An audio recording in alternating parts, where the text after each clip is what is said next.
Mayora, sigurado po ba talaga kayo dito sa gagawin nyo? Kinakabahan kasi ako eh. Paano pag nahuli tayo? Sonia, nung unang beses natin pinag-usapan ang bagay na to, nilinaw ko na sa'yo ang lahat. Ang sabi ko, ayoko ng taong duwag. Kaya pwede ba? Huwag mo akong galitin. Hindi naman po sa naduduwag ako. Ang sa akin lang, ayoko mawala ng trabaho oras na mahuli tayo. Aba, kailangan ko po ang trabahong to, may pamilya po akong binubuhay. Hindi ka mawawala ng trabaho at hindi rin tayo mahuhuli ng kahit na sino. Isa pa, kung pumalpak man ang planong ito, sisiguraduhin kong hindi ka madadamay. Walang makakaalam na kasabwat kita. Hindi ba? Ipinangako na namin yan sa'yo. Opo, ang sabi sa akin ng asawa nyo ni Mayor, natulungan ko lang daw po kayo dito sa mental facility. Bilang kapalit, itutulungan din niya kami ng pamilya ko. Yun naman pala eh. Hindi kagaya ng ibang mga politiko dyan. Marunong tumupad sa usapan ang asawa ko. Wala pa siyang pangakong napapako. Kaya nga ito na ang ikalawang termino niya, hindi ba? Pero bakit ho ba? Sa lahat ng pasyente, kay Mang Tonyo lang kayo interesado. Bakit sa kanya lang kayo may masamang binabalak? Bakit? Gusto mo bang magkaroon rin ako ng masamang balak sa lahat ng pasyente dito? Ay, hindi naman ho sa ganon. Nagbibiro lang ako. Ikaw naman kasi.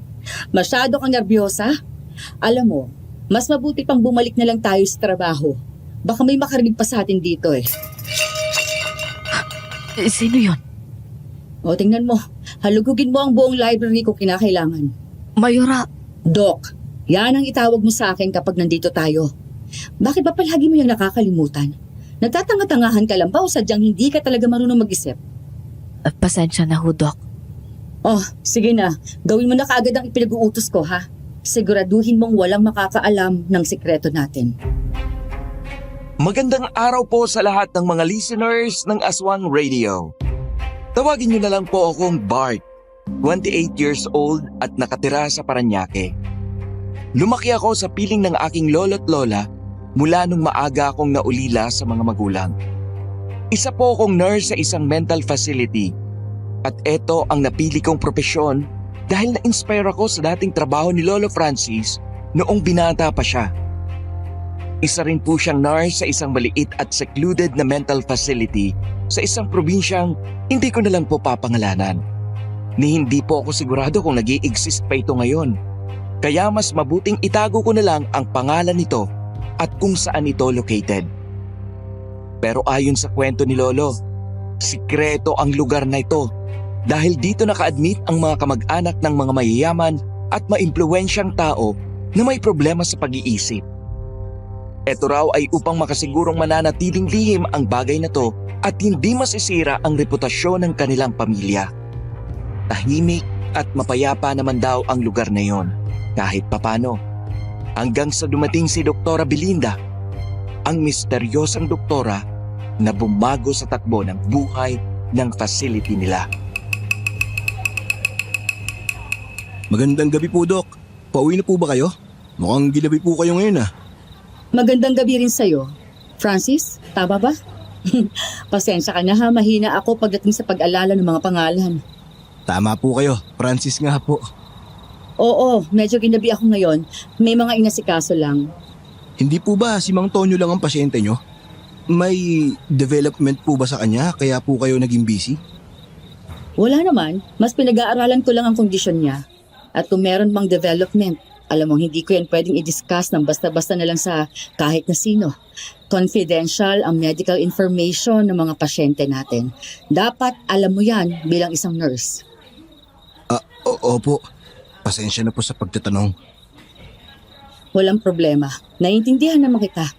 Ilang taon ka na nga ulit dito? 5 taon po. Ito po ang una kong trabaho. Kung ganon, nandito na ang pasyente ko nung dumating ka. Oh, ano na ba ang alam mo tungkol kay Mang Tonyo? Sobrang limitado po ng impormasyong meron ako tungkol sa kanya. Pati yung ibang staff dito, wala ring masyadong alam kay Mang Tonyo. Basta ang alam ko, nasa isang sikretong kwarto siya sa may basement dahil may pagka-violenteng araw po siya. 2 nurses lang ang may clearance para mag-alaga sa kanya. Violente. Interesting choice of word. Paano kung sabihin ko sa mas malala pa siya? sa salitang bayolente. Ang sabi po nila, nakakapangilabot raw po ang mga klase ng krimen na nagawa ni Mang Tonyo noon. Marami na raw po siyang napatay at kinain pa niya ang laman loob ng mga biktima niya.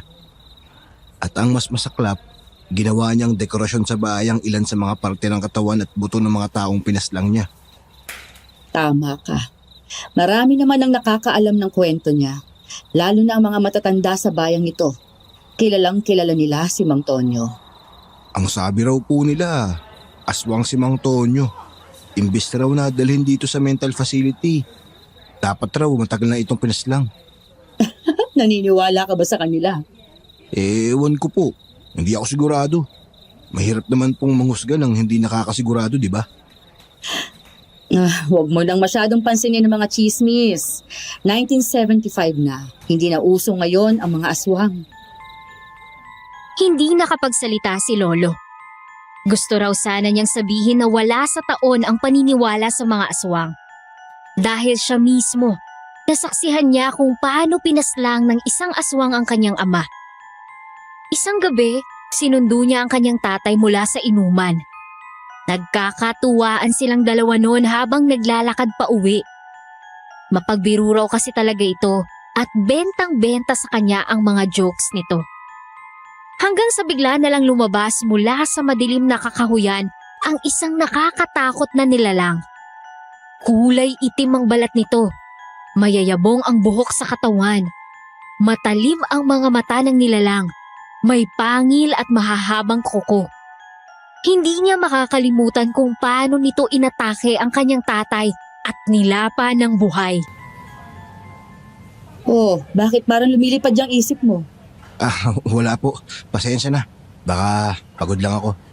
Kung ganun umuwi ka na kaagad pagkatapos ng trabaho mo. O sige, mauna na ako sa'yo.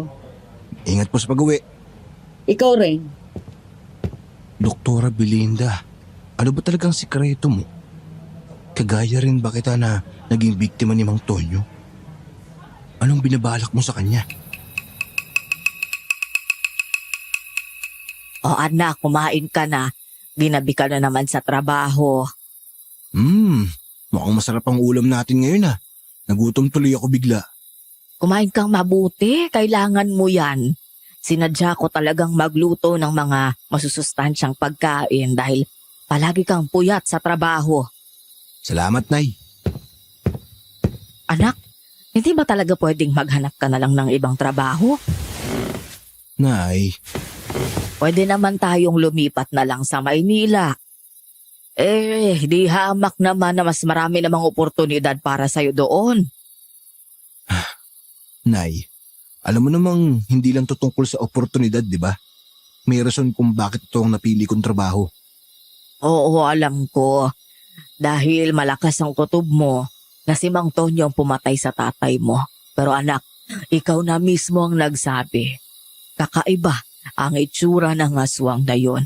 Kaya paano mo naman nasabing si Mang Tonyo nga yun? Halimaw man ang itsura niya, pero napansin kong malaki ang pagkakahawig ng itsura nila. Magkasing tangkad sila at halos magkapareho ng tindig. At ilang beses ko na rin sinasabi sa'yo, hindi sapat na basihan yan para masabi nating siya nga talaga ang pumatay sa tatay mo. Naniniwala po akong may dahilan kung bakit may ganito akong kutob.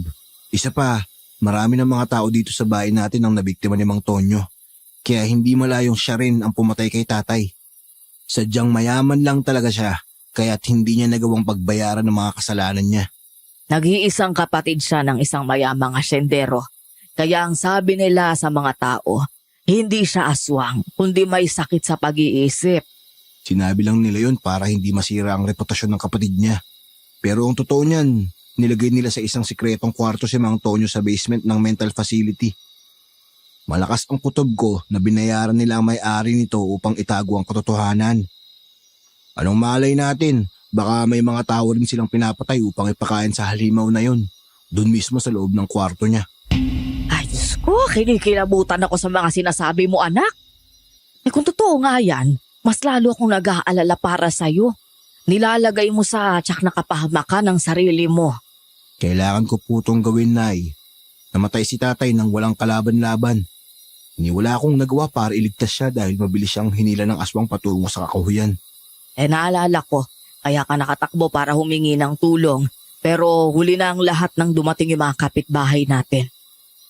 Bangkay na lang ang tatay mo na tagpuan nila sa gubat. At hanggang ngayon, binabangungot pa rin ako ng pangyayaring yun. Hindi pa rin nawala sa isip ko ang gutay-gutay na katawan ni tatay.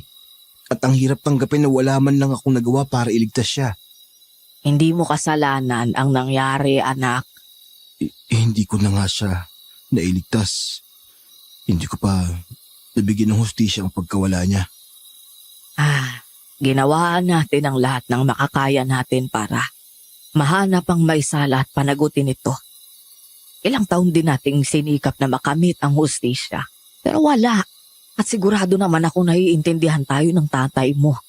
Hindi niya gugustuhin na mabuhay tayo ng miserable. Pero alam ko kung sino ang pumatay sa kanya, Nay. At hindi ako titigil hanggat hindi siya nagbabayad sa kasalanan niya. Palaging napapanaginipan ni Lolo ang gabing tinangay at pinatay ng aswang ang kanyang tatay. Iba-iba ang senaryo sa bawat panaginip. Pero pareho lang ang kinahantungan. Kaya naman pakiramdam niya ay ito ang sign na gusto ng tatay niya na mabigyan ng hustisya ang pagkasawi nito. Aminado si Lolo na nakaramdam siya ng takot sa kanyang balak gawin. Pero ito lang ang naiisip niyang paraan upang kahit papano ay makaganti para sa namayapa niyang ama. Kahit ilang beses niya kasing kumbinsihin ang sarili na wala siyang kasalanan sa nangyari, hindi pa rin niya maiwasang isipin na may kasalanan siya at nagkulang siya dito bilang anak. Ay, naku, hindi ko na ba talaga mababago ang isip mo, anak? Bilang nanay mo, hindi mo naman matatanggal sa akin ang pag-aalala. Dahil isang napakadelikadong bagay ang ginagawa mo ngayon. Mag-iingat po ako, Nay. Pangako ko po yan sa inyo. Sa ngayon, plano kong alamin ang sikreto ni Dr. Belinda. Isa pa yan. Hindi mo pwedeng isipin agad na pareho kayo ng plano ng doktorang yun. Malay mo iba pala ang binabalak mo. At baka ikapahamak mo pa yung ganyan pag nalaman niya ang totoo tungkol sa'yo. Kaya po aalamin ko muna ang sikreto niya kasi kung totoong pareho kaming may galit kay Mang Tonyo, baka pwedeng magtulungan kami. Hanggat hindi ka nakakasiguro dyan, huwag mo munang sabihin sa kanya yung tungkol dyan sa plano mo. Kung ipagpapatuloy mo talaga yan, kailangan maging matalas ang pag-iisip mo. Opo, Nay. Makakaasa po kayo dyan. Aswang Radio. Aswang Radio. Aswang Radio. Nako, Pao! Mukhang isang kwentong puno ng misteryo na naman ang mapapakinggan natin today. Umpisa pa lang, ang dami ng mga sikreto eh. Oo nga eh. Ang aga-aga pinag-iisip na ako. Nasi-stress ang brain cells ko, Poy. Teka nga, mukhang kailangan ko muna magkape, Poy. Iwan muna kita, ha? Nako, wag muna, Pao! Baka lalo ka lang ninervyusin sa kwentong to pag nagkapi ka. Malakas ang pakiramdam ko, nakakabahan talaga tayo ngayon eh. Sige nga. Cancel ko muna tong in-order kong kape. Yan o, pipindot na sana ako eh. Pero seriously ha, ano kaya sa tingin nyo ang sikreto ni Doktora Belinda? Ikaw, Poy, feeling mo? Wala akong feeling. Feeling nyo ba? Tama ang ating bida at may plano rin talaga si Doktora kay Mang Tonyo? Do they have the same goal at pwede nga kaya silang magtulungan para mas makasigurong magtatagumpay sila? Kung ikaw ang nasa posisyon ni Francis, mas gugustuhin mo bang sundin ang original plan mo at gawin ito ng mag-isa? O i-consider mong makipagtulungan sa isang taong may posibleng common goal rin? May pros and cons naman kasi ang dalawang options na to eh. Di ba, Poy? If mas gusto mong magtrabaho ng mag-isa, then kailangan mong tanggapin na hindi magiging ganun kadali ang pag-execute ng plans mo. Yes! Kasi syempre, mag-isa ka lang na gumagawa nito. Walang ibang makakatulong sa'yo. Eto, pero if mas pipiliin mo namang makipagtulungan sa iba, wala kang kasiguraduhan kung may common goal ba talaga kayo, at baka imbis na makatulong ay masira lang ang plano mo nang dahil dito. I-comment nyo naman po ang mga sagot ninyo. Interested kaming malaman kung alin sa dalawang options ang mas pipiliin ninyo. At habang nagkukomento kayo, makikisuyo na rin po kami sa inyo to like, share, and subscribe our channel. Tama! At sana po ay tulungan nyo kaming mas mapalaganap ang kaaswangan namin dito sa aming munting channel. Siyempre, gusto nating mas marami pa ang makarinig ng mga makatindig balahibong kwento natin dito sa Aswang Radio. Yun! Maraming salamat po sa inyong walang sawang suporta. Pero partner, Yes. alam kong curious sa tayong lahat na malaman kung ano ang mga susunod na mangyayari. Correct! Kaya ano pang hinihintay natin? Ituloy na natin ang kwento.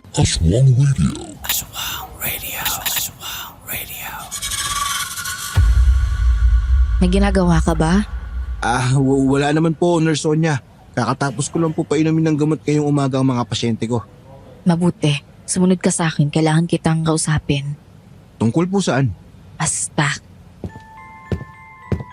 Kinabahan siya nang makita kung gaano kaseryoso ang ekspresyon ng head nurse nila. Pero sumunod pa rin siya dito papuntang garden na nasa pinakalikod ng ospital. Kabado si Lolo noon dahil kilala nilang lahat kung gaano ka-istrikta ang head nurse nila. Bakit po?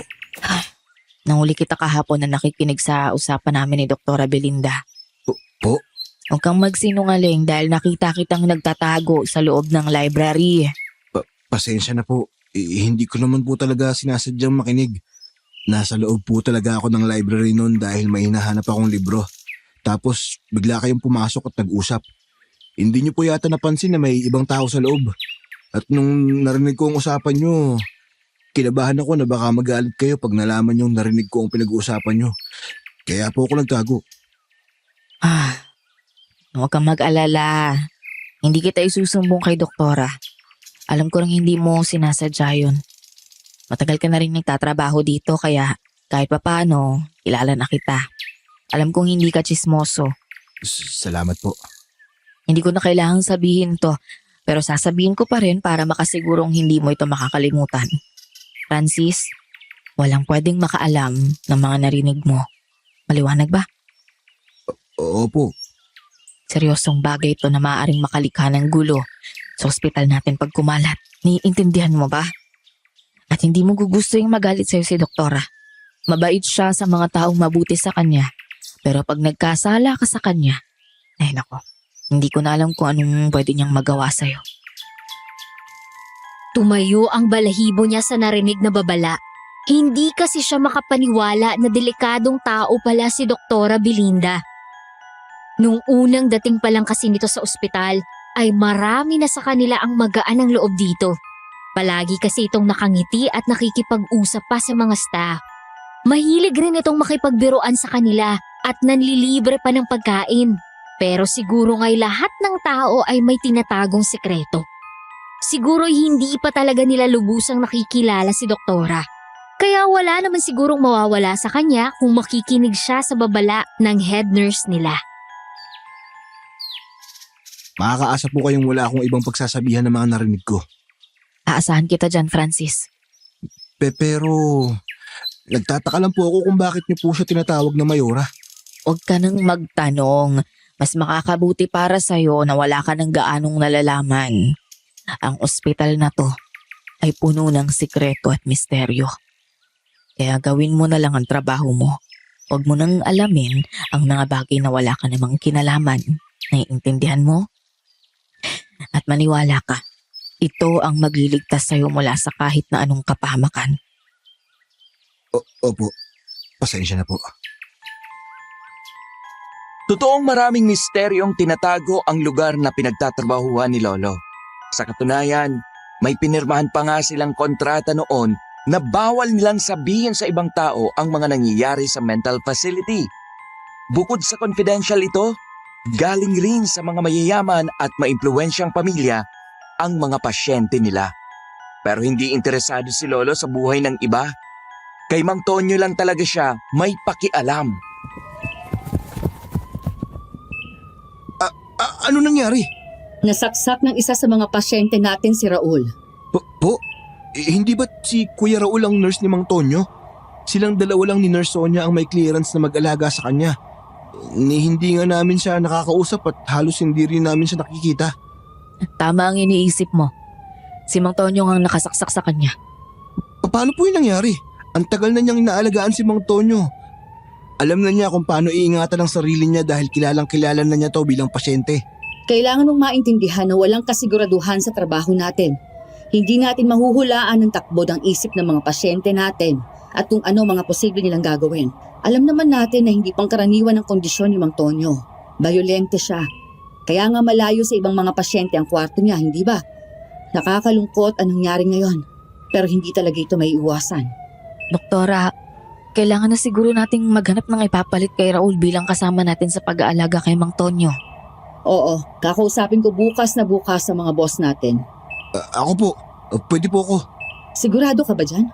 Hindi mo yata alam kung anong gusto mong pasukan, Francis. Hindi madaling pasyente si Mang Tonyo. Marami ka pang hindi nalalaman tungkol sa kanya at maaaring malagay sa panganib ang buhay mo. Napansin ni Lolo na parang may pinapahiwatig sa kanya ang doktora. Kaya naman mas lalong tumibay ang hinala niya na isang ngang aswang si Mang Tonyo at ito ang nasa likod ng pagkamatay ng tatay niya. May kutob rin siya na hindi sinaksak si Kuya Raul, kundi napatay ito ng aswang. Aminado siyang mas lalo pa siyang kinabahan nung oras na yon. Pero alam rin niyang kailangan niyang labanan ang kanyang takot kung gusto niyang makamit ang hustisya para sa kanyang tatay. Alam ko pong mapangalib ang trabahong to, pero gusto ko pa rin pong subukan. Subukan? Hindi mo ito pwedeng basta lang subukan. Oras na pinasukan mo ang tungkuling to. Kailangan mong gawin ang trabaho sa ayaw at sa gusto mo. At kahit na bigla mong maisip na hindi mo na kaya, wala ka nang magagawa. Dahil kailangan mo pa rin magpatuloy. Tama ang sinabi ni Nurse Sonia. Hindi naman sa tinatakot ka namin pero walang atrasan ng trabahong ito. Naiintindihan ko po at nakahanda pa rin po kung gawin to. Matapang ka. Nakakamangha. Alam mo ba ang mga kagaya mo ang talagang hinahanap namin para mag-alaga kay Mang Tonyo? Kung ganun po, ako na lang ang kunin nyo. Kumalma ka lang. Hindi ganyan kadali ang proseso ng pagpili ng magiging nurse ni Mang Tonyo. Pero huwag kang mag-alala. Isasali ka namin sa mga pagpipilian. Ganun ba talaga kadelikado yung si Tonyo? At hindi basta-basta ang pagpili nila sa magiging nurse nito? Tsaka anak, sigurado ka ba talaga dyan sa plano mo? Kung natatakot para sa'yo eh. Kagaya nga ng sinabi mo, namatay yung si Raul at ang duda mo, pinatay siya ni Tonyo. Magdodoble ingat po ako, Nay. Tsaka, wag po kayo mag-alala. Bago pa niya ako masaktan, napaslang ko na siya. Ay Diyos ko, ikaw na bata ka. Huwag kang magsalita ng ganyan. Totoo po ang sinasabi ko, Nay. Handa akong paslangin siya oras na mapatunayan kong siya nga ang aswang na pumatay kay tatay. Paano mo namang gagawin yan? Kung totoo nga ang aswang si Tonyo, siguradong sobrang lakas niya at hindi mo siya basta-basta mapapatumba. Hindi alam ng kanyang nanay na matagal na panahon rin niyang pinag-aralan ang tungkol sa mga aswang. Ilang albularyo rin ang kanyang nilapitan at tinulungan siya ng mga ito para magkaroon ng sapat na kaalaman na labanan ang mga aswang. Ang lahat ng ito ay ginawa niya bilang paghahanda sa paghaharap nila sa halimaw na pumatay sa kanyang tatay.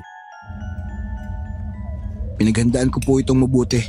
Hindi po ako susugod sa isang mapangalib na laban nang hindi nasisigurong kaya kong ipagtanggol ang sarili ko. Anak, nag-aalala lang ako sa'yo. Hindi mo to maaalis sa akin bilang nanay mo. Ikaw na lang natitira sa akin mula nung namatay ang tatay mo. At kaya ako po ito ginagawa ay upang mabigyan ng hustisya ang pagkawala niya. Ito po ang pinangako ko sa kanya bago natin siya inilibing. Alam ko, pero alam ko rin na hindi gugustuhin ng tatay mo na malagay ka sa panganib para lang makamit ang hustisya. Hindi po ko malalagay sa panganib, Nay. Walang mangyayaring masama sa akin. Kaya huwag na po kayong mag-isip ng masama. Sinabi niya lang yon para hindi na mag-alala pa ang kanyang nanay. Pero ang totoo, alam niyang nilalagay na niya ang kabilang bahagi ng kanyang katawan sa hukay. Pero sa kabila nun ay determinado pa rin siyang ituloy ang kanyang plano. Malayo na ang narating niya kahit papano. Kaya't hindi na siya pwedeng umatras pa. At parang umaayon po sa kanya ang tadhana dahil kinabukasan ay pinatawag siya ni Doktora Belinda sa opisina nito. Ano po bang pag-uusapan namin ni Doktora? Isang mahalagang bagay. Hindi ko alam kung dapat mo ba itong ikatuwa o hindi, pero kailangan mo itong marinig. At nakikiusap ako sa'yo. Pag-isipan mo tong mabuti bago ka magdesisyon. Opo. Sige na, pumasok ka na sa opisina ni Doktora. Inihintay ka na niya. Good morning po, Dok. Nandito ka na pala. Sige, maupo ka muna. Ano po ba yung pag-uusapan natin? Tungkol po ba to sa... Sa trabahong gusto mong kunin? Oo, tama ka dyan, Francis. Pinag-isipan namin itong mabuti at naisip namin na ikaw ang kunin bilang kapalit ni Raul. Talaga po? Napansin ko mukhang naghalo yata ang saya at kaba sa mukha mo. Po? Huwag kang mag-alala. Normal lang ang reaksyon mo ngayon. Kagaya nga ng sinabi namin sa'yo, hindi magiging madali ang trabahong ito. In fact, ikaw ang magkakaroon ng pinakamahirap na trabaho sa lahat ng nurses sa mental facility na to. Naiintindihan ko po. Siyempre, dahil mas magiging mahirap ang trabaho mo, ibig sabihin, magkakaroon ka rin ng mas mataas na sahod. Ito. Basahin mong mabuti ang bago mong kontrata. Namilog ang mga mata ni Lolo nang makita kung gaano kalaking halaga ang matatanggap niya buwan-buwan. May inabot pa raw si Doktora Belinda sa kanya na isang sobre na may lamang ilang lilibuhing pera. Para saan po to? Paunang bayad kung pipirmahan mo ang kontrata. Bakit po may paunang bayad? Ayaw mo? Hindi naman po sa ganun, pero nagtataka lang po ako. Nakatanggap din ng paunang bayad si Raul noon. Pati si Nurse Sonia na mas matagal nang naka-assign kay Mang Tonyo. Alam mo namang kapatid siya ng isang mayamang hasyendero, hindi ba? Si Don Mateo. Opo. Mukha lang siyang strikto pero galante si Don Mateo sa mga nag-aalaga sa kanyang nag-iisang kapatid. Handa siyang maglabas ng malaking pera upang masigurong aalagaan natin ng mabuti ang kapatid niya. Aalagaan naman po talaga natin si Mang Tonyo. May sinumpaan tayong tungkulin. Kaya pangangalagaan talaga natin ang mga pasyente natin. Oo naman. Pero isipin mo na lang na para itong bonus, ha? Sige na, tanggapin mo na. Malaki ang may tutulong ito sa'yo. Salamat po. Huwag kang magpasalamat sa akin. Hindi naman sa akin galing ang pera. Pero kung gusto mo talaga magpasalamat, gawin mo na lang ng mas maayos ang trabaho mo. Makakaasa po kayo dyan. Ano pang hinihintay mo? Pirmahan mo na ang kontrata. Nanginginig ang mga kamay ni Lolo habang pinipirmahan ng kontrata. Sa totoo lang, gustong-gusto na raw niyang umatras noon. Pero humugot siya ng isang malalim na hininga at pinaalala sa kanyang sarili kung ano ang kanyang misyon. Hindi siya maaaring maduwag kung kailan palapit ng palapit na siya sa hustisyang hinahanap. Hindi ko na dapat sabihin pa sa'yo to kasi alam mo na to eh. Pero ipapaalala ko pa rin para siguradong hindi mo makakalimutan, ha? Wala kang dapat na pagsasabihan tungkol sa kahit na anong bagay na malalaman mo tungkol kay Mang Tonyo. Opo, Dok. Mabait kung sa mabait si Don Mateo. Pero pinapahalagahan niya ang privacy ng kanilang pamilya. Malaking bagay din sa kanya ang pagprotekta ng reputasyon nila. Kaya mag-iingat ka, Francis. Siguraduhin mong hindi mo ikukwento sa kahit sino si Mang Tonyo. Naiintindihan ko po. Pero gusto ko lang po sanang malaman kung bakit ako ang napili niyong pumalit kay Kuya Raul. Dahil po ba nagpakita ko ng interes sa trabahong to kahapon? Hindi naman lahat na magpapakita ng interes ay kukunin agad namin. Siyempre, may mga bagay rin kaming kinukonsidera. Gusto mo ba talagang malaman kung bakit ka namin pinili? Opo, gusto ko pong malaman. Dahil alam kong narinig mo ang pag-uusap namin noon ni Nurse Sonia sa library. Po? Akala ko... Akala mo, hindi nagsumbong sa akin si Nurse Sonia? Imposible ang iniisip mo. Loyal sa akin si Nurse Sonia at wala siyang nililihim sa akin. Pero huwag kang mag-alala. Hindi naman ako galit sa'yo. Sinabi rin niya sa akin na nagkataon lang daw na nasa library ka rin nung nag-uusap kami. Hindi mo naman sinasadyang makiusyoso. Opo, pasensya na po ulit. O yaman din lamang at may alam ka na kahit papaano. Naisip ko, Bakit hindi na lang ikaw ang kunin namin? Kaya po pala. Pero wag mo sanang isipin na yan lang ang dahilan, ha? Pinili ka rin namin dahil alam naming makakaya mo ang trabahong ito.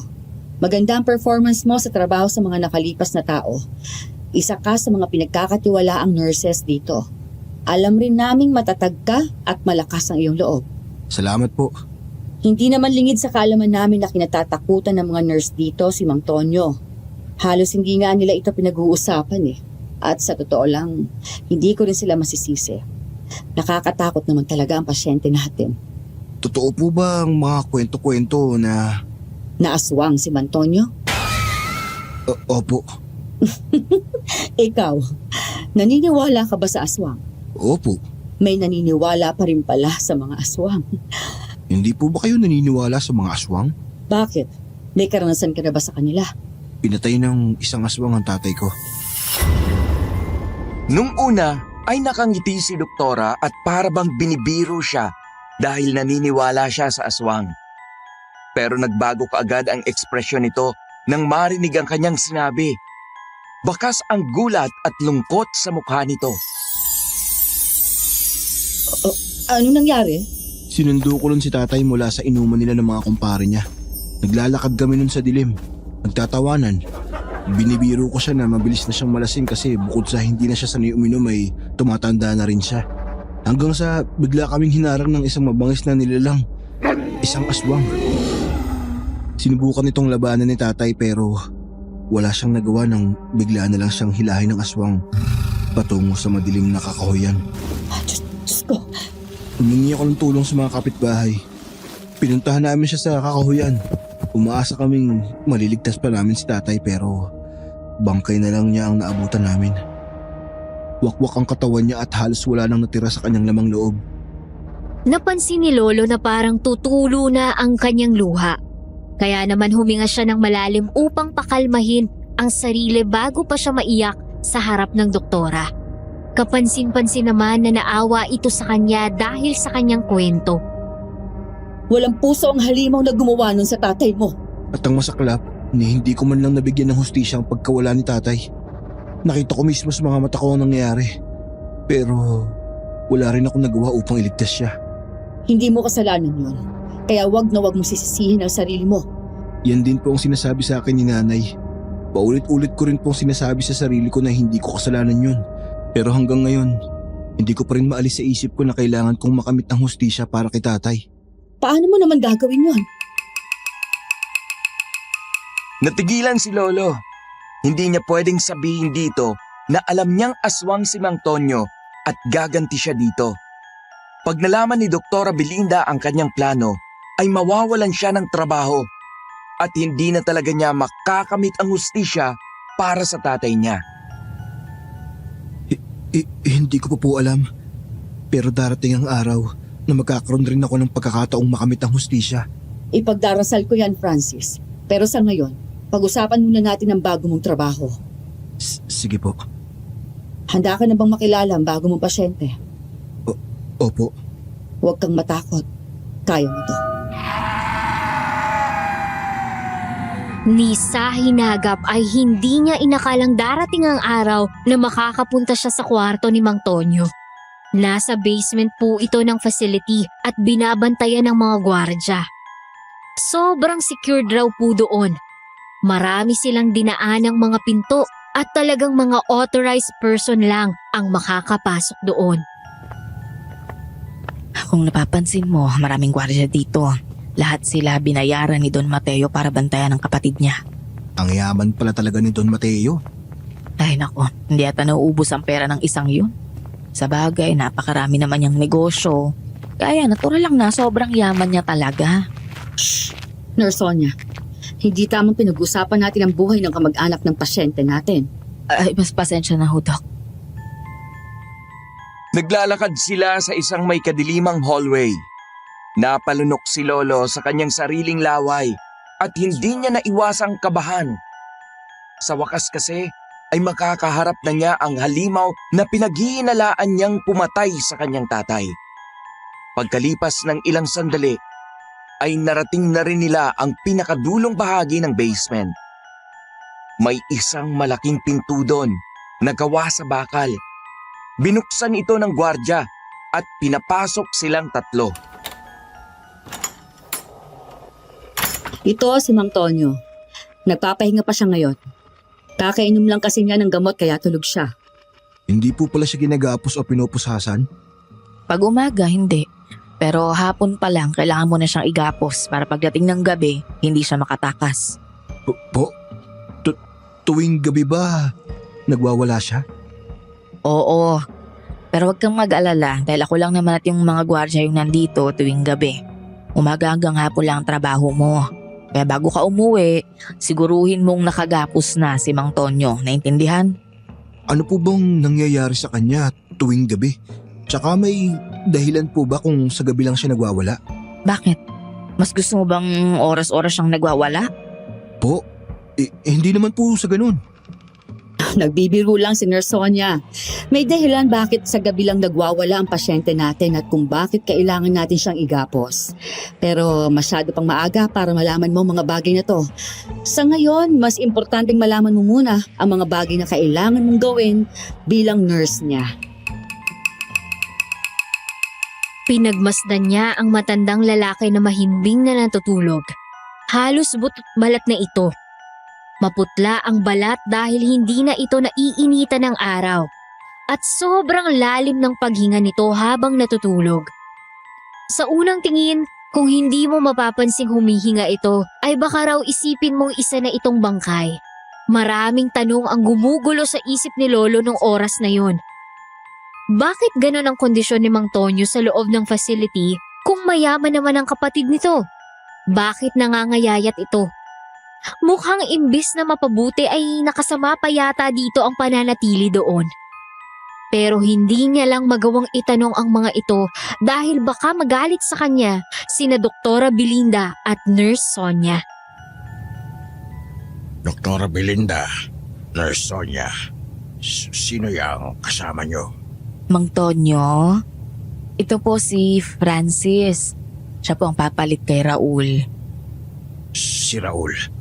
Nasaan si Raul? Hindi ko sinasadyang... Tama na po. Huwag muna kayo masyado magsalita. Hindi ba't dapat nagpapahinga na kayo ngayon? Buong gabi kayong hindi mapakali Doktora, pwede nyo bang palitan ng gamot ko? Bakit? Anong problema? Ayaw niyo ba sa bago ninyong gamot? Ang sabi nyo sa akin, mabuti ng pakiramdam ko tuwing gabi pag ininom ko yun. Pero hindi Para akong nanghihina at nanghihilo. Ayoko ng gamot na to. Para lang lumalala yung kondisyon ko dahil dito. Hindi naman po sa agaran ng epekto ng isang gamot Kailangan muna natin itong obserbahan ng ilang buwan. At kapag wala tayong makikita magandang epekto nito sa inyo, saka tayo magpapalit ng gamot. Ilang buwan? Doktora, nagpapatawa ka ba? Kailangan kong pagtiisan ng gamot na to ng mahabang panahon. Doktora ka ba talaga? Parang wala ka namang kwenta. Nasaan na ba yung dati kong doktor? Ibalik mo siya dito. Mas magaling pa yun Yun ang totoong doktor. Ikaw, Doktora Belinda, wala ka naman yatang lisensya Wala na ho ang dati niyong doktor. Pinaslang niyo na. Sonia! Nanlaki ang mga mata ni Nurse Sonia. Halatang hindi rin inasahan ang sinabi niya. Kapansin-pansin din ang takot sa mukha ni Doktora Belinda. Samantala, hindi naman nagbago ang ekspresyon ni Mang Tonyo.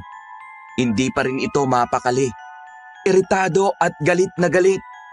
Nagpasya na lang siyang hindi itanong kung ano ang ibig sabihin ng sinabi ni Nurse Sonia para hindi na lalong humira pa ang sitwasyon. Pero naintindihan niya kung ano ang sinabi nito. Mukhang pinaslang rin ni Mang Tonyo ang dati nitong doktor kagaya ng ginawa nito kay Kuya Raul. Hindi ko sinasadya. Pinaparusahan niyo ba ako sa ginawa ko? Kaya ba hindi nakakatulong sa akin itong gamot ko? Mang Tonyo, hindi ka namin pinaparusahan. Kaya kami nandito ay para tulungan at alagaan ka. Kapakanan mo lang ang iniisip namin. Kung ganon, bakit walang epekto sa akin ang bago kong gamot? Gusto ko lang na magbalik at bumalik na sa dati ang buhay ko. Gusto ko makasama ulit ang kapatid ko. Hindi ganon kadali ang gusto ninyo. Pero tinatrabaho naman po natin ito. Basta't makinig lang po kayo sa amin, gagaling at gagaling din po kayo. Ilang taon na akong nakakulong sa kwartong to. May pag-asa pa ba talagang gumaling ako? Makinig ko kayo, Mang Tonyo. Huwag kayong mawawalan ng pag-asa. Magaling na doktor si Doktora Belinda. Pagagalingin niya kayo. Sa ngayon, kilalanin niyo muna yung bago niyong nurse. Ito po si Francis. 5 taon na ho siya nagtatrabaho dito sa facility. Kaya nakakasiguro po ako na maaalagaan niya kayo ng maayos. Tinitigan siya ng masama ni Mang Tonyo. Para bang may pagdududa siya kay Lolo. Pinilit po niyang pakalmahin ang kanyang sarili. Dahil sa totoo lang, parang kumukulo raw ang dugo niya sa galit ng mga oras na yon. Para bang bumalik sa alaala niya ang gabing tinangay ng aswang ang tatay niya. At maaaring ang matandang lalaking kaharap niya ang mismong halimaw na pumaslang sa kanyang ama. Gustong gusto raw niya itong sugurin, kwelyohan at paaminin sa krimeng ginawa nito. Pero pinigilan niya ang kanyang sarili dahil hindi pwedeng masira ang kanyang plano ng dahil lang sa emosyon niya. May pagkakatiwalaan ba to? Siyempre naman po, Mang Tonyo. Pwede niyo po akong pagkatiwalaan. Hindi ikaw ang tinatanong ko. Mapagkakatiwalaan si Francis. Hindi naman kami basta-basta nalang pipili ng nurse ninyo nang hindi ito sinusuri.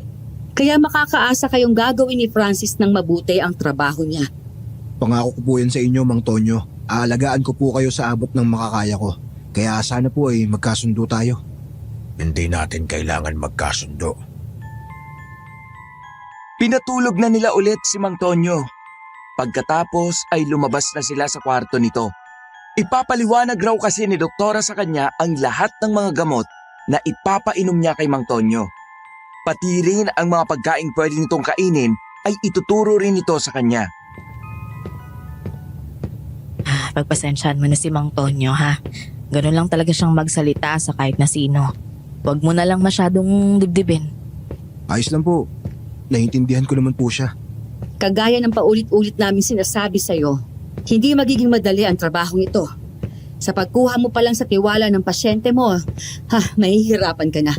Pero huwag ka mag-alala, darating din ang araw na yon. Napakaraming gamot pala na kailangang inumin ni Mang Tonyo. Ang iba sa mga ito ay hindi siya pamilyar. Ayon kay Doktora, galing pa raw sa ibang bansa ang mga ito.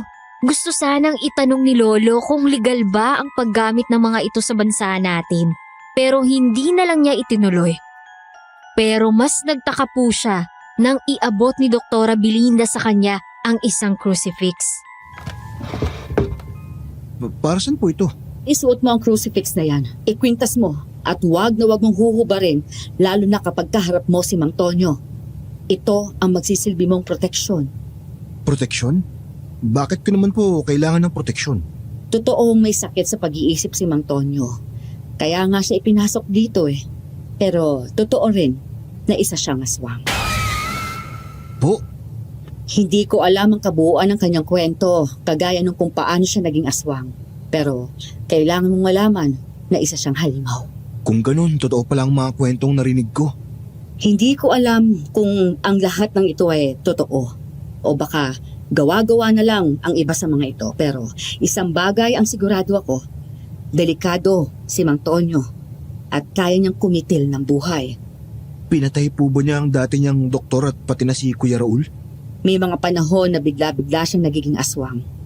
Kahit hindi pa naman gabi.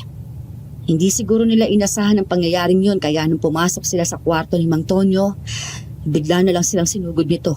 Kung ganun, posibleng pati kayo o tayo, posibleng mapatay rin tayo ni Mang Tonyo. Ganun na nga. Delikado ang trabahong napili natin, kaya kailangan triple ang pag-iingat natin. Bakit po ba natin inaalagaan ng isang halimaw? Hindi ba dapat ay... Mamatay na lang siya? Pagbayaran ng mga kasalanan ginawa niya? Ganun na nga po. Wala tayo sa isang perpektong mundo, Francis. Oo, halimaw si Mang Tonyo at ang laki ng mga nagawa niyang kasalanan sa mundo. Pero galing siya sa isang mayamang pamilya. May kapatid siyang handang maglabas ng malaking pera para lang maalagaan siya ng mabuti. At syempre, nagtatrabaho lang naman tayo dito. Kaya dapat lang nagawin natin ang tungkulin natin. Maswerte lang talaga siya at nanggaling siya sa mayamang angkan. Ikaw ba, Francis, sa tingin mo? Posible kayang si Mang Tonyo ang pumaslang sa tatay mo? Po? Ito ba ang rason kung bakit gusto mo magtrabaho bilang nurse niya? Kahit alam mo mapanganib, pinasok mo pa rin ang trabahong ito. Doktora, Huwag ka mag-alala. Hindi ako magagalit sa'yo pag inamin mo ang totoo. Hindi rin kita huhusgahan dahil naiintindihan ko ang nararamdaman mo. Isa kang anak na nawala ng ama dahil sa isang halimaw. Natural lang naman siguro na gusto mong makamit ng hustisya para sa tatay mo. ayoko pong pag-usapan ngayon si tatay. Kung totoo man ang sinasabi ko, sana'y huwag kang magpadalos-dalos sa mga kilos mo. Gawin mo pa rin na maayos ang trabaho mo. Maliwanag ba? Opo. Bandang 12:00 ng tanghali ay muling bumalik si Lolo sa kwarto ni Mang Tonyo. Dala niya ang isang tray ng pagkain, tubig at mga gamot nito. Naabutan niyang nakaupo sa kama nito ang matanda. Tulala, parang lumilipad ang isip. Inilapag naman niya sa mesang kaharap nito ang tray para kunin ang atensyon nito. Nag-angat ng tingin si Mang Tonyo at nagpabalik-balik ang tingin sa kanya at sa dala niyang pagkain. Bakit gulay ang pinapakain mo sa akin? Ito po kasi... Wala kang kwenta. Alam mo bang ito ang pinakaayaw ko sa lahat? Ito po ang gusto ni doktora na kainin nyo ngayong pananghalian. Masustansya po ang gulay at makakatulong to sa inyo para lumakas at makaiwas sa mga sakit. Ayoko niyan. Loko bata. Pero po, Mang Tonyo, Ayoko ng gulay. Gusto ko ng karne. Yung karne ng tao. po, Hindi pa ba nila nasabi sa'yo kung ano ang paborito ko? Kung ano ang tunay na nakakapagbusog sa akin? Karne ng tao. Gusto ko ang lasa ng dugo nila. Lalong-lalo na ang kanilang lamang loob. bakit naman po kayo kumakain ng tao? Gusto mo ba talagang malaman ang sagot sa tanong mo? Wag na po. Kainin nyo na lang po itong gulay at nang makainom na rin kayo ng gamot nyo. O sige, pagbibigyan kita dahil baguhan ka pa lang. Baka mamaya bigla mo sabihin na pinapahirapan kita. Hindi yan totoo, mabait ako. Mabait na mabait ako. Ang totoo niyan, ako ang pinakamabait na pasyente sa loob ng ospital na ito. Sige na po, kumain na kayo. Hindi ko lang talaga maintindihan kung bakit ayaw nilang ibigay ang gusto ko kahit nagpapakabait naman ako. Ano po bang gusto nyo? Paulit-ulit ka naman eh. Tao nga. Gusto kong kumain ng tao. Minsan naaawa sila sa akin. Dinadalhan nila ako ng bagong katay na manok o baboy. Pero hindi pa rin sapat yun. Hindi naman hilaw na karne ang gusto kong kainin. Ikinuyom ni Lolo ang kanyang palad. Gustong-gusto na raw niya itong suntukin at saksakin gamit ang tinidor. Pero pinigilan niya ang kanyang sarili dahil alam niyang mali ito. Tawa pa rin daw ng tawa si Mang Tonyo na para bang walang nakikitang mali sa kagustuhan nitong kumain ng tao. Hindi tuloy niya naiwasang isipin na hindi malang ito nagsisi ng paslangin nito ang tatay niya. Totoo po ba ang sinasabi ng mga tao na marami raw kayong pinatay at kinaing tao dito sa probinsya natin? May tenga ang lupa. May pakpak ang balita. Biruin mo, maraming taon na ang lumipas hanggang ngayon ay pinag-uusapan pa rin ng mga tao ang nangyari noon. Ibig sabihin, totoong sinasabi nila? Wala namang iba ang pwedeng gumawa ng mga bagay na yon kung hindi ako. Ako lang ang nag-iisang kumakain ng tao sa probinsyang to. Sa pagkakaalam ko, ewan ko lang ngayon. Baka may mga kagaya ko na rin na pag-alagala sa paligid. Pero nung panahon ko, oo. Ako lang ang nag-iisang halimaw na kinakatakutan nila. At masaya po kayo nun? Oo naman. Alam mo kasi, lumaki akong bugbog sarado sa mga magulang ko. Hindi naman kasi ako kasing galing at kasing talino ng kapatid ko. Kaya isang malaking kahihiyan at pabigat ang tingin nila sa akin. Pero si Lolo Damian, siya lang ang nag-iisang tao sa pamilya namin na nagparamdam sa akin ng pagmamahal. Kaya nung nagkasakit siya at kinailangan ng magpahinga, naawa ko sa kanya. Labag man sa loob ko, tinanggap ko ang sumpa upang makapagpahinga na siya. Sumpa? Ang sumpa ng pagiging aswang. Namilog ang mga mata ni Lolo. Sa wakas, narinig na rin niya mula mismo kay Mang Tonyo ang katotohanan. Isa nga itong aswang. At ito rin ang halimaw na nasa likod ng patayan sa probinsya nila noon. Ibig sabihin, ay ito rin ang pumatay sa tatay niya. Oh, saan ka pupunta? Bakit mo ko tinalikuran? Sandali lang po. Mukhang may nakalimutan akong gamot nyo. Kukunin ko lang saglit at babalik din ako agad. Gusto mo pa bang marinig ang kwento ko? Alam mo bang hindi ako madalas na magkwento sa kahit na sino? Pero mukhang magaan na ang loob ko sa iyo. Kaya sige, pagbibigyan kita at ikukwento ko sa iyo ang mga karanasan ko. Sige po, pagbalik ko, ituloy po natin ang kwento. Nagmamadali siyang lumabas ng silid na yon at pumunta sa kusina. Nanginginig ang kalamnan niya nung oras na yon sa pinaghalong galit at sakit.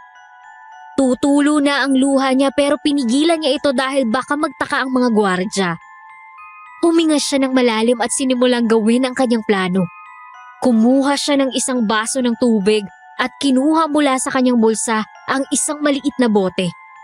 May laman itong holy water na siyang ipinanghalo niya sa tubig na ipapainom niya kay Mang Tonyo. Manda kang halimaw ka. Ito na ang simula ng pagbabayad mo sa mga kasalanan mo. Aswang Radio. Aswang Radio. Aswang Radio. Ho ho, nako, boy. Grabe naman tong kwentong to. Yung tipong akala natin about to sa mental health issue, 'di ba kanina sabi nila? About sa mental health issue ng isang tao, yun pala. Isa talagang aswang itong si Mang Tonyo. Mismo, Pao. Ako ang kinakabahan para dito sa lolo ni Sender eh. Imagine, isang halimaw ang pasyente mo. Grabe. At kahit na galit ka dito, wala kang choice, kundi alagaan ito. Dahil, eto yung trabaho mo. Correct. Ikaw, boy, kung ikaw ang nasa posisyon niya, ano ang gagawin mo? Makakaya mo bang alagaan ang halimaw na pumatay sa tatay mo? Ha? Oh, wait Honestly. lang. Oh, kasi kung ako yan, baka first day ko pa lang tinarukan ko na ng syringe si Mang Tonyo ng 100 beses. Honestly, hindi ko alam kung ano gagawin ko, Pao. Grabe, ang brutal. Pero joke lang yun, syempre. Pero hindi ko kayang gawin yun. Alam mo naman ako, pag ayoko sa isang tao, malalaman at malalaman mo talaga yan. Hindi ko yan papansinin. May subtitle ang mukha mo eh. Mismo, kilala mo talaga ako, no, boy? Pero seryoso, hindi ko kayanin yung ginawa ng lola ni Sender. Paano mo naman kasi aalagaan ng mismong taong inamumuhian mo, di ba? True. Unprofessional na kung unprofessional, no? Pero hindi madali ang pinagdaanan ni Francis, ha? Namatayan siya ng ama sa napaka-brutal na paraan. Hindi madali yun. Masisisi ba natin siya kung gano'n na lang siya kadeterminadong maghiganti at makamit ang hustisya, boy? Totoo yan, Pao. Kayo, ano sa tingin ninyo ang gagawin ninyo kung kayo ang nasa posisyon ni Francis? Ano pang hinihintay ninyo? I-comment nyo lang sa comment section. And pakisali na rin po sa comments nyo kung ano ang theories nyo dito kay Doktora Belinda. Ano kaya sa tingin nyo ang lihim niya? Meron siyang lihim? Oh, boy. And kasi parang may something very mysterious dito kay Doktora, no, Poy? Na hindi ko lang kasi mapinpoint kung ano eh.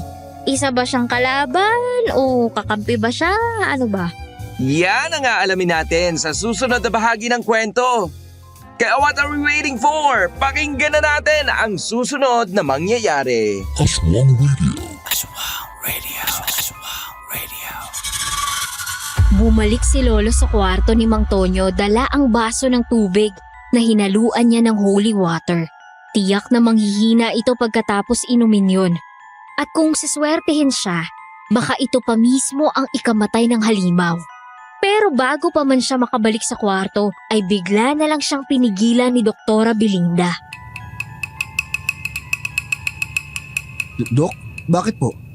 Akin ang hawak mong tubig. Bakit po? Ipapainom ko lang naman po ito sa pasyente. Ang sabi ko, akin na yung tubig. Pero po... Dok! Sumama ka sa akin sa opisina ko. May pag-uusapan tayo. Sonia, ikaw na muna magpakain kay Mang Tonyo. Yes, Doc. Kabadong-kabado raw po si Lolo habang naglalakad sila ni Doktora papunta sa opisina nito. Kapansin-pansin kasi ang galit sa mukha nito. Hindi kaya'y nahuli siya nito na hinaluan niya ng holy water ang tubig ni Mang Tonyo? Pero kung ganon, paano pa niya magagawa ang kanyang plano kung mismong si Doktora Belinda ang humaharang sa kanya? Maupo ka. Mag-uusap tayo. Dok, ano po ba talagang problema? Bakit niyo po binasag yung baso? Dahil nakita ko kung anong hinalo mo sa tubig. Wala naman po akong hinalo ah. Huwag ka na magsinungaling dahil alam ko kung ano ang nakita ko. Kauumpisa mo pa lang sa trabaho. Kaya natural na oobserbahan pa kita.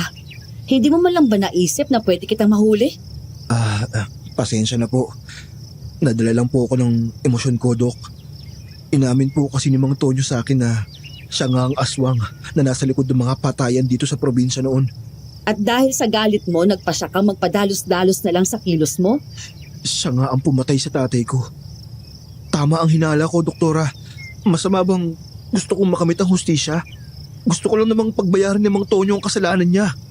At mangyayari din ang gusto mo sa tamang panahon. Ano pong ibig niyong sabihin? May pinaplano rin po ba kayo sa kanya? Oo. At hindi ako makakapayag na masira ang plano ko ng dahil sa'yo. Kaya kontrolin mo ang emosyon mo kung gusto mo talagang makamit ang hustisya.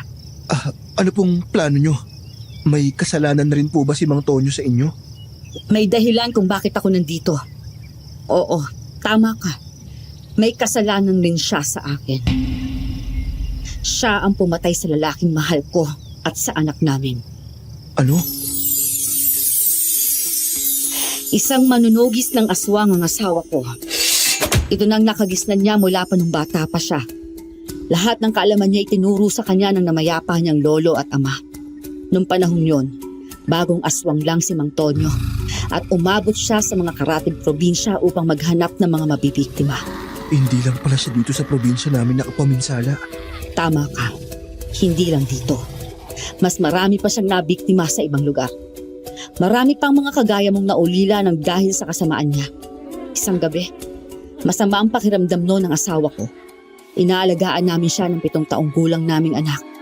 Pero nagulat kami nang bigla na lang kami sinugod ni Mang Tonyo. Una niyang nabiktima ang anak namin. Diyos ko, wala siyang puso. Halos nadurog ang puso ko habang pinagmamasdan ang ginawa niya sa anak namin. Napakabata pa ni Clara. Ang dami pang pwedeng mangyari sa kanya.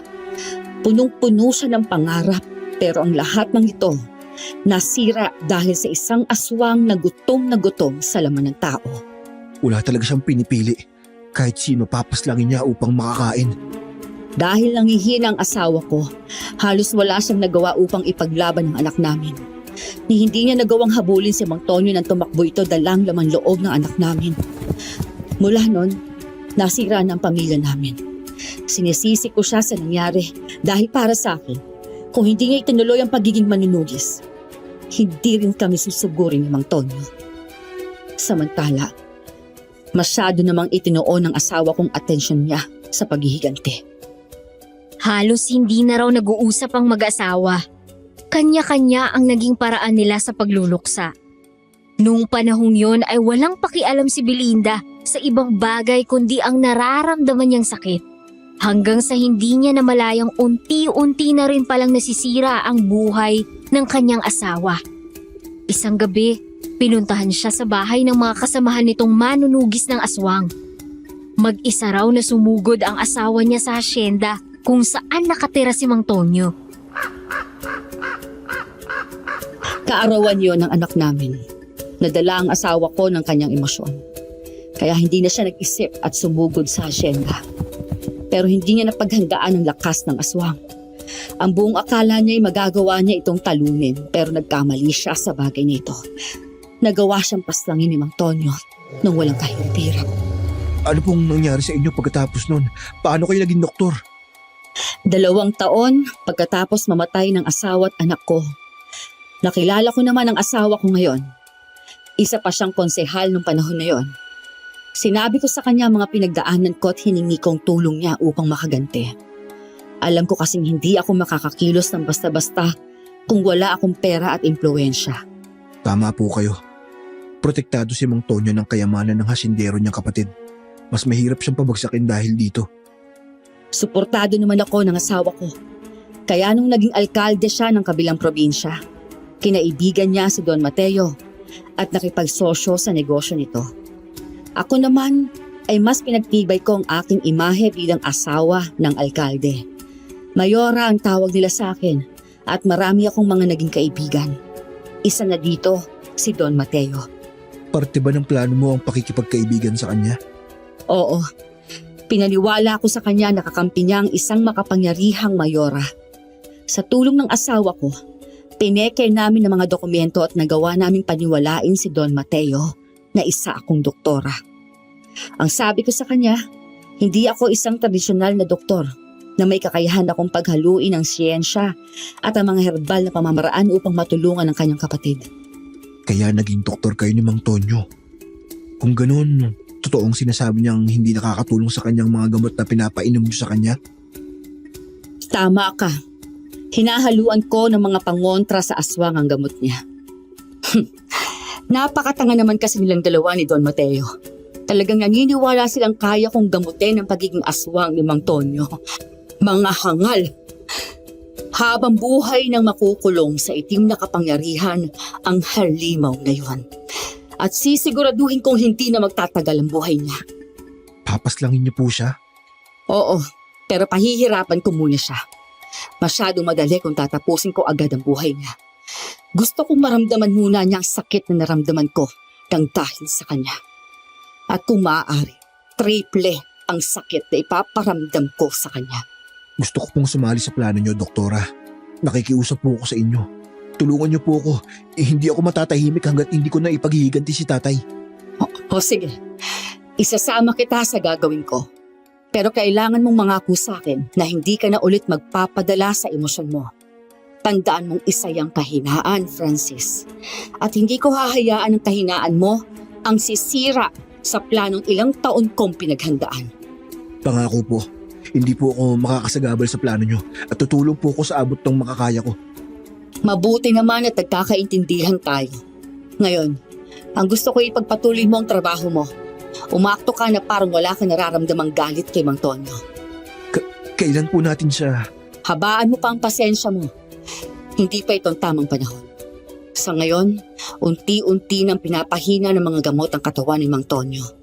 Oras na tuluyan na itong magkaroon ng epekto sa kanya. Saka tayo aatake. Kahit papano ay nakaramdam si Lolo ng kumpiyansa dahil alam niyang meron na siyang kakampi. At base sa mga sinabi ni Doktora Belinda sa kanya, alam niyang pinaghandaan nitong mabuti ang bawat hakbang upang makapaghiganti. Aminado po si Lolo na madali siyang madala ng emosyon. Nakakagawa siya ng mga bagay nang hindi nag-iisip kapag masyado siyang galit. At isa ito sa mga bagay na trinambaho niya dahil ayaw niyang masira ang mga plano ni Doktora. Nakakasiguro ka bang pwede mo ang mapagkatiwalaan ng doktora na yan? Paano kung gawa-gawa lang pala niya yung mga sinabi niya sa'yo? Paano kung isang patibong ang lahat ng yan? Naniniwala po ako sa kanya, Nay. Nararamdaman ko pong nagsasabi siya ng totoo sa akin at mapagkakatiwalaan ko siya. Pero kahit ganun, hindi ko pa rin po binibigay sa kanyang buong tiwala ko. Siyempre, nag-iingat pa rin naman po ako. Mabuti naman kung ganun. Kasi sa totoo lang, ang hirap din talagang magtiwala agad. Sa panahon ngayon. Ipinagpatuloy niya ang trabaho bilang nurse ni Mang Tonyo. Sa totoo lang po, hindi raw talaga madali ang magkaroon ng pasyente na kagaya nito. Paiba-iba raw po kasi ang moods ni Mang Tonyo. At hindi niya alam kung anong bersyon nito ang maaabutan niya sa tuwing pumapasok siya sa kwarto nito. Minsan ay sobrang daldal nito at paulit-ulit na sinasabing siya raw ang pinakapaborito nitong nurse. May mga panahon namang tulala ito at ayaw siyang kausapin Isang hapon, iginapos niya ito bago siya umuwi, kagaya ng laging niyang ginagawa. Pero may sinabi ito na pumukaw ng kanyang atensyon. Abang buhay na lang ba akong ganito? Ginagapos tuwing hapon kasi magwawala na naman ako pagsapit ng gabi. Paulit-ulit na lang. Pakiramdam ko wala na akong magandang patutunguhan. Sa ngayon po, kailangan talaga nating gawin to. Alam nyo naman na pag naging aswang na kayo, mahihirapan kayong kontrolin ng sarili nyo. Hindi pa pwedeng. Pakainin nyo na lang ako ng tao. Mayaman ang kapatid ko. Siguro naman pag kinausap nyo siya, magagawa niya to ng paraan. Hindi po ganun kadali ang gusto nyo. Walang mahirap para sa kapatid ko. Mayaman siya Walang hindi kayang gawin ng isang maperang tao. Pero buhay po ng taong hinihingi nyo, hindi to kayang tumbasan ng pera. Diyan ka nagkakamali. Lahat ng mga biktima ko noon ay mga hindi namin kauri.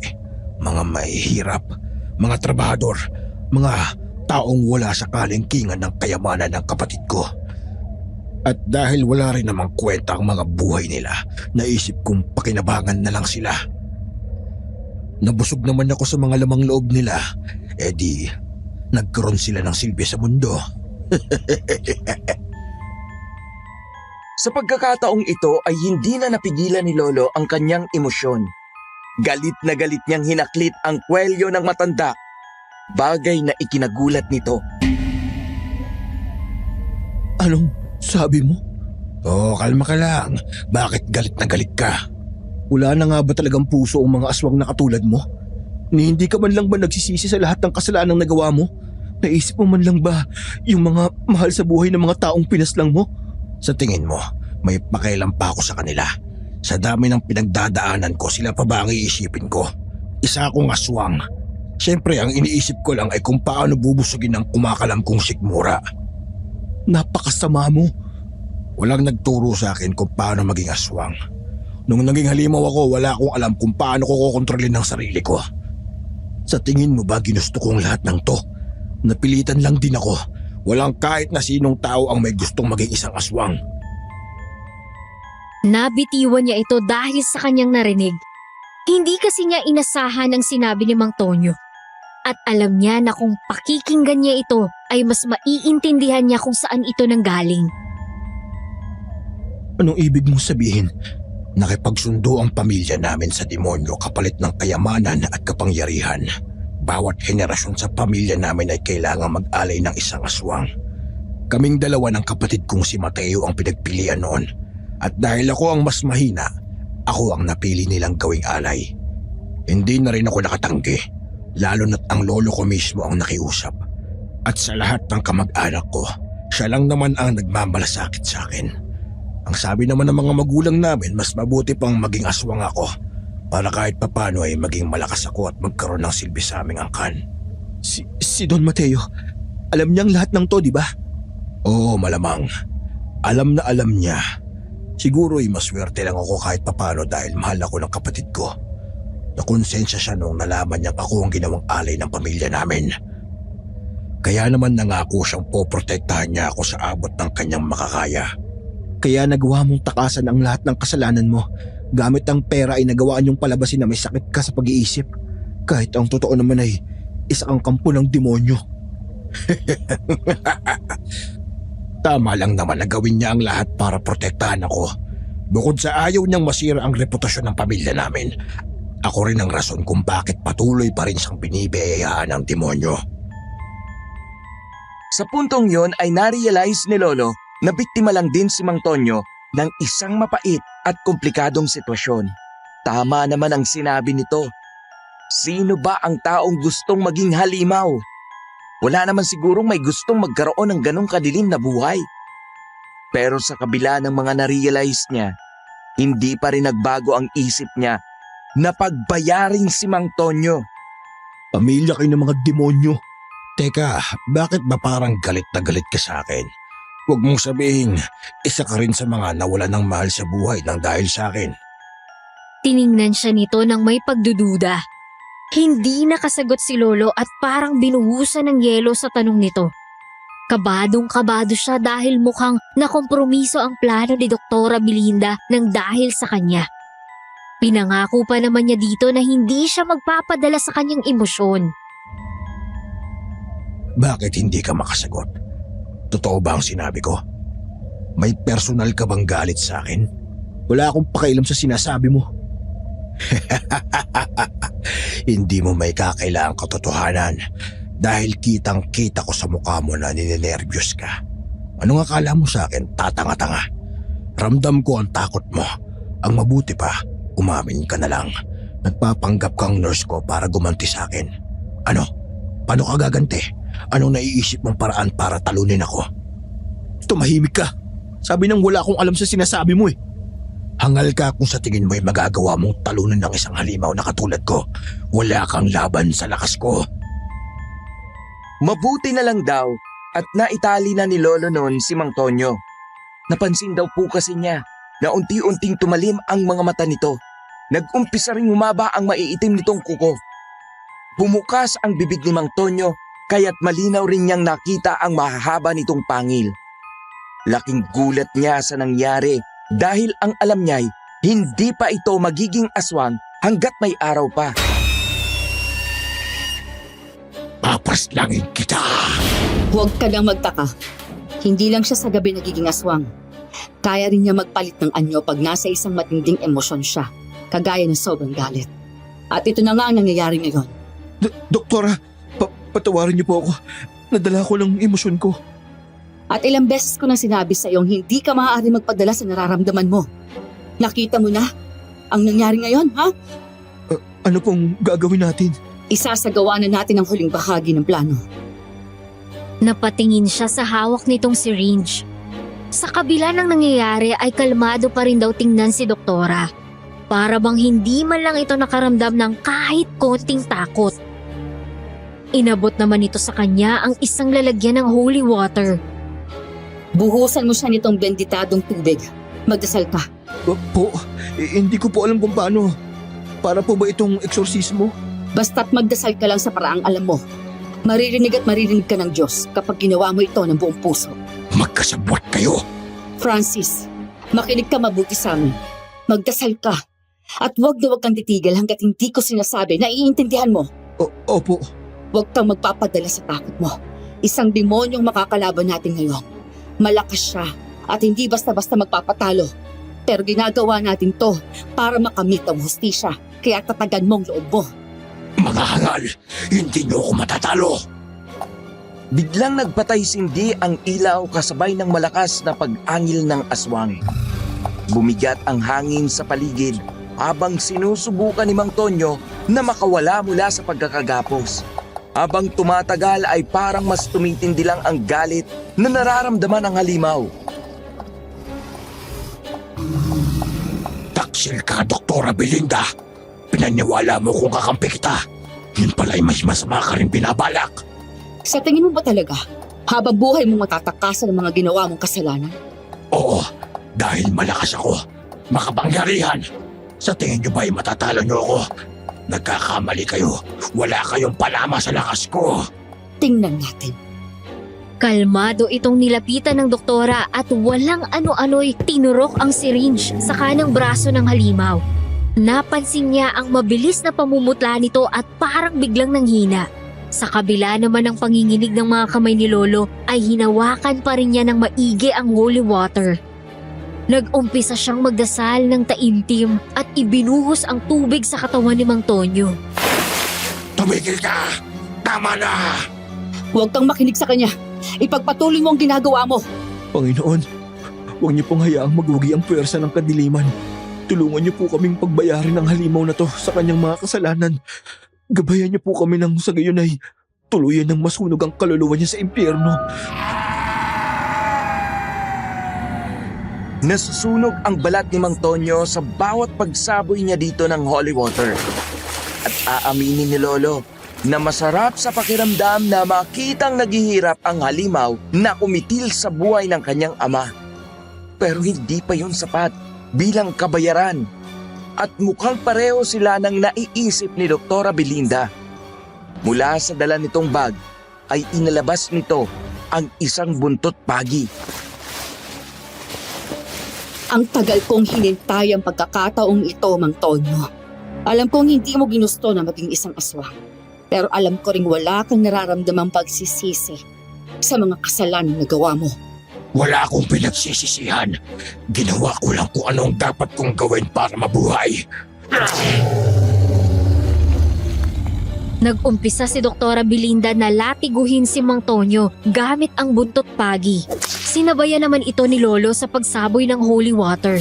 Pumailan lang naman sa buong kwarto ang malakas na sigaw ng aswang na para bang hirap na hirap na. Alam mo ba kung gaanong kasarap pakinggan ang paghihirap mo? Walang hiya ka, Belinda! Ipaparamdam ko sa'yo ang sakit na naramdaman ng asawa at anak ko nung pinaslang mo sila. Pagbabayaran mo rin ang ginawa mo sa tatay ko. Wala siyang kalaban-laban nang walang awa mo siyang pinatay. Sinasabi ko na nga ba, may pinaplano kayong dalawa. Nagulat sila nang biglang pumasok si Nurse Sonia sa kwarto. Kapansin-pansin ang galit sa ekspresyon nito habang nakatitig sa kanilang dalawa. Sonia, akala ko maaga kang umuwi. At maniwala ka naman. Matagal na akong may duda sa'yo, Doktora Belinda.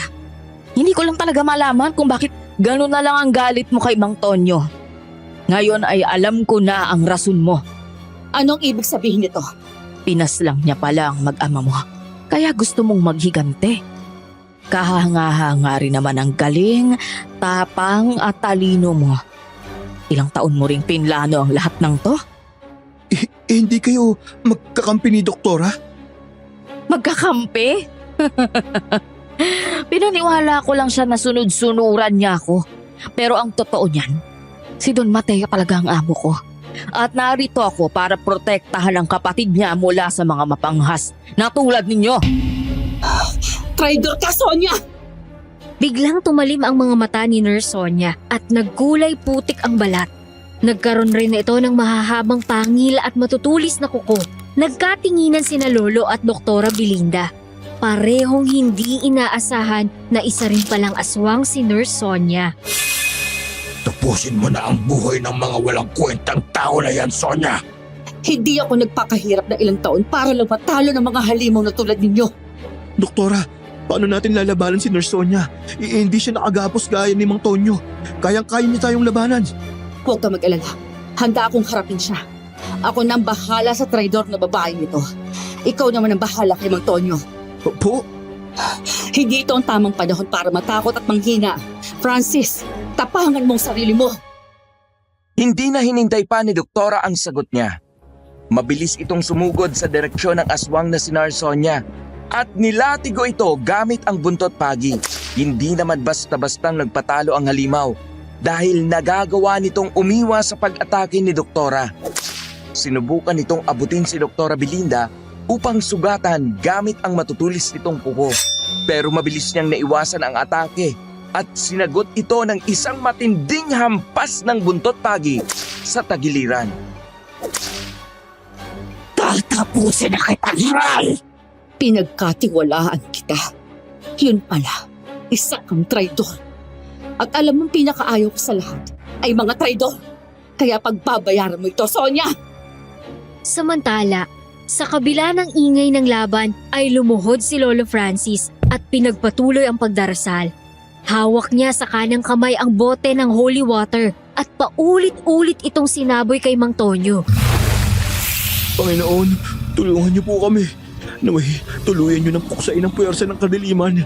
Huwag niyo po silang hayaang manaig sa laban ng kasamaan at kabutihan. Nakikiusap po ako sa inyo, tulungan niyo po kami. Maya-maya lang ay nakuha ang atensyon niya ng isang malakas na sigaw ng aswang. Nakita niya nakahiga na sa sahig si Nurse Sonia. Nakadiin sa dibdib nito ang crucifix ni Doktora habang unti-unting nasusunog ang katawan nito. Hindi maaari! Sabihin mo sa amo mo, oras na magkita kayo sa impyerno. Hinding-hindi niya matatalo ang kabutihan. At ngayon, pagbabayaran niyo ang mga kasalanan ninyo. Hindi nagtagal ay tuluyan na ngang nasunog ang buong katawan ni Nurse Sonia. Naging abo ito at basta na lang naglaho ng tangayin ng hangin. Sonia, hindi. Hindi ka pwedeng mawala. Tulungan mo ako. Nagbalik na si Mang Tonyo sa kanyang normal na anyo bilang isang tao. Pawisan ito. Puno ng sugat ang katawan at nangihina na dahil sa mga dasal ni Lolo. Pero sa kabila nun ay parang ayaw pa rin itong sumuko. Wala nang tutulong sa'yo ngayon. Nasa mga kamay na namin ang buhay mo. Pagbabayaran niyo to. Hindi pa lalampasin ng kapatid ko tong ginagawa niyo. Bago pa niya malaman ng tungkol dito, napaslang ka na namin. Pasensya ka na. Kailangan ka naming paslangin para sa impyerno mo na tuluyang pagbabayaran ng mga kasalanan mo. Makakamit na rin namin ng hustisya para sa lahat ng mga naging biktima mo. Pinaghahampas ni Doktora ng buntot pagi si Mang Tonyo. Si Lolo naman ay patuloy pa rin sa pagbuhos ng holy water sa katawan nito. Habang tumatagal ay mas lalo itong nanghina. Di nagtagal ay sumusuka na ito ng kulay itim na likido. At lumabas rin mula sa bibig nito ang iba't ibang mga bulate at insekto. Doktora, hindi na yata siya humihinga. Wala na siya. Talaga po? Nakamit na natin ang hustisya.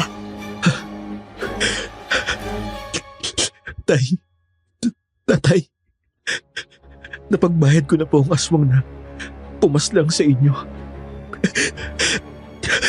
Sa wakas, nabigyan ko na rin ang hustisya ang pagkawala niyo. Hindi napigilan ni Lolo ang pagpatak ng luha niya. Pero sa pagkakataong yon ay dahil na ito sa tuwa at pasasalamat. Napansin naman niyang lumuluha na rin si Doktora Belinda habang nakangiti. Mukhang pareho sila ng nararamdaman ng oras na yon. Dahil sa sobrang tuwa niya ay napayakap siya kay Doktora Belinda. Salamat po. Ang laki ng utang na loob ko sa inyo. Walang anuman, Francis. Salamat rin sa lahat ng tulong mo. Hindi ko ito magagawa ng mag-isa. Ang buong akala ko ay kakampi ko si Sonia. Pero kahit na trinaydor niya ako, dahil nariyan ka, nagtagumpay pa rin ako. Nagtagumpay tayo. Tuwang-tuwa po si nanay nang ikwento ko sa kanya ang nangyari pagka-uwi ko sa bahay. Sumama rin sa akin si Doktora at ipinaliwanag sa amin ang susunod na mangyayari. Ano po? Kailangan naming umalis dito? Kontrolado ni Don Mateo ang probinsyang ito. Kaya oras na malaman niyang may kinalaman si Francis sa pagkamatay ng kapatid niya, tsaka kung sasaktan niya kayo. Saan naman po kami pupunta? Dadalhin ko kayo sa probinsyang pinamumunuan ng asawa ko. Ako na muna ang bahala sa inyo. May maliit na bahay kayong pwedeng tirahan doon. Pwede rin kitang bigyan ng trabaho, Francis. Napakabuti niyo po sa amin. Pareho tayo ng pinagdaanan at naiintindihan kong nararamdaman mo ngayon. Kaya gusto ko kayong tulungan sa abot ng makakaya ko. Nung una daw ay naisip ni Lolo na too good to be true ang pagtulong ni Doktora sa kanila. Pero sa paglipas ng mga taon ay napatunayan niyang gusto talaga sila nitong tulungan. Nakapagtrabaho si Lolo sa isang maliit na district hospital at namasukan naman bilang kusinera ang nanay niya sa mansyon ni na Doktora Belinda. Ang alam niya ay sinubukan ni Don Mateo na maghiganti sa kanila. Pero gamit ang pera at kapangyarihan ng asawa ni Doktora Belinda na kung tawagin na niya ay Mayora, walang kahit na sino ang nagawang manakit sa kanilang mag-ina. Pagkalipas ng ilang taon, ay nakapagpundar na rin si Lolo ng sarili niyang bahay. Nagkaroon na rin siya ng sariling pamilya, pero sa kabila noon, ay hindi nawala ang koneksyon nila ni Mayora at habang buhay niya itong pinasalamatan. Sana po ay nagustuhan ninyo ang kwento ng aking lolo at sana'y may napulot kayong aral dito kahit papano. Sa huli ay gusto ko pong magpasalamat sa pambihirang pagkakataong ito na ma-share sa inyo ang kwento ng aking lolo Francis. Thank you po and God bless us all. Aswang Radio. Aswang Radio. Aswang Radio. Wow! Nako, isang napakagandang kwento na naman ang narinig natin today, Poy. Bukod sa nakakatakot, very heartwarming yung kwentong to. Tama ka dyan, Pao. Nakakamangha ang kabutihan ng loob ni Dr. Belinda, aka Mayora. Napakalaki ng bagay na nagawa niya para makamit ni Lolo Francis ang hustisya para sa tatay niya, di ba? Alam mo, Pao, at first, medyo napaisip ako na baka may twist na naman. Kasi parang too good to be true nga ang kabutihan nito sa kanilang mag-ina. But I guess, may mga tao talagang likas na matulungin. Lalo na sa case nila, kung saan nakaka-relate sila sa isa't isa. Diyos ko, sa tindi ba naman ang pinagdaanan nila? Mukhang forever na silang connected sa isa't isa. Aba, sinabi mo, Papaw, nakapas lang ba naman sila ng aswang? Hindi basta-basta yun, ha? Oh, hindi lahat ng tao nakakagawa ng ginawa nila. Ikaw, Pao, nagawa mo na ba yun? Uy, hindi pa. Pero isa yan sa mga life goals ko, ha? Seryoso ba? Ewan ko, bigla ko na kasing naisip na gawing life goal yon. Kasi nagtatanong ka eh. Epekto na siguro to ng mga napapakinggan nating mga aswang stories, yung mga ganun. Well, maybe. Sa mga solid listeners natin dyan, nakaka-relate ba kayo sa amin? Oh, sino dyan ang mga gusto na ring maging aswang slayer? Itaas ang kamay! Naku, pag nagsipag taasan ng kamayan po eh. Hindi naman natin sila makikita. Audio lang to po, hindi to TV. Ay, oo nga pala. Ganito na lang. Lahat ng mga gusto na ring maging aswang hunter and slayer, mag-like, share, and subscribe kayo sa Aswang Radio! Nauuna ka dyan. Ang smooth talaga ng pagkaka-promote mo dun ha, no boy? Ang galing mo dun. Sige. At dahil dyan, ililibre mo ako ng kape mamaya. Oh, sige, mamaya. Pero bago yan, gusto kong malaman kung ano yung pinaka nagustuhan mo sa kwento, Poy. At ano yung natutunan mo. At teka, exam ba to? Oo, kaya ma-pressure ka. Hindi, joke lang. Basta sagutin mo lang ng buong puso.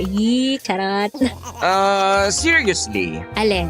ang pinaka nagustuhan ko sa kwentong ito ay ang courage at perseverance ng bida. I mean, Bakit? minsan, pati tayo ay nai-stress na rin sa mga desisyon niya sa buhay. Tama. Delikadong bagay yung pinasok niya. Kung ako yun, hindi ako sure kung kakayanin ko ba ang mga pinagdaanan niya. Tama. Ako rin naman po, hindi ko kakayanin yun. Ang masasabi ko lang, iba yung level ng tapang nila Doktora Belinda. Grabe, nakakaloka yun. Yes! Pero talagang nakakamangha that they conquered their fears. Na English. Para sa mga taong mahal nila. Oo. At sa huli, it paid off. Sa awa ng Diyos, nakamit rin nila ang hustisyang matagal nilang hinanap. Grabe, napaka-elaborate din naman kasi ng plano ni Doktora, no? Pinag-isipan niya, alam mo yun po, pinag-isipan niya, pinaghandaan niya talaga. Babangon ako't dudurugin kita ang peg, yung parang ganun. Ay, pero aswang version. True. Oy, ikaw, Pao, ano nagustuhan mo sa kwento? Well, kagaya mo po, nagustuhan ko yung tapang ni Lolo Francis at Doktora Belinda. Alam mo yung tipong kahit sobrang delikado ng ginagawa nila, go pa rin. Mhm. Sa ngalan ng hustisya, di ba? And I guess, ang kwentong ito rin ang patunay na dahil sa pera at kapangyarihan po'y marami ang hindi nagkakaroon ng accountability sa mga kasalanan nila. Ay, eto na nga yung sad reality. Kagaya na nga ng nangyari sa kwento kung saan ginamitan ni Don Mateo ng pera upang mapagtakpan Yes. ang pagkalimaw ng kapatid niya. Pero may hope pa rin naman at the end of the story, di ba? Napakinggan Oo. naman natin. Patunay rin ito na darating at darating talaga ang karma. Minsan, hindi lang talaga agad-agad, hindi naman yun instant, diba, na parang kape. Pero sana, dumating ang panahon na hindi na kailangang maghintay ng mahabang panahon. Alam mo yun, Poy? Oo. Para lang makamit ng isang tao ang hustisya. At sana, hindi na sila mismo ang kailangang kumilos. Dahil yung mismong justice system na natin ang magpapapanagot sa may sala.